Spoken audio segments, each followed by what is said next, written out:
Het weer midden in de nacht op de Ionische Zee doet skipper Martin Remeers een melding kregen van een zinkend visserskip, maar meer dan 250 mensen aan boord.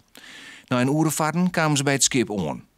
Echt overal zaten mensen. Overal zaten mensen. En dat zijn de mensen die je dus zag. Maar het bleek dus ook dat ze dus in het ruim zaten. Overal zaten ze. En dat was heel schokkend eigenlijk. Ja. Ze spannen touwen en ladders bij het skip Del. Ze konden 226 mensen van het boord zien naar boppen klauteren voordat het skip zonk. Remeers kwam eens net leeuw wat van drama dat er mij eigen zeeg.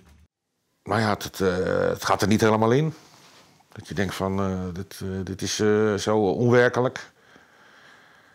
En het is natuurlijk de totale paniek die er is op het moment dat we dus echt bij elkaar in de buurt, dat de mensen beginnen te springen. En ja, het is gewoon totale wanhoop is het.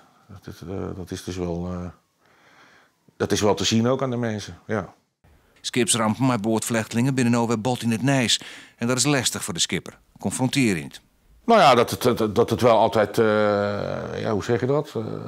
Je hebt het wel altijd bij je.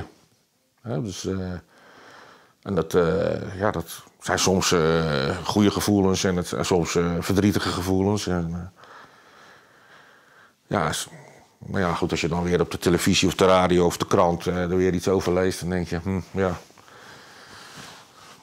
Dat maakt het wel weer, dat krabt het wel weer open, laat ik het zo zeggen. Zo voelt dat.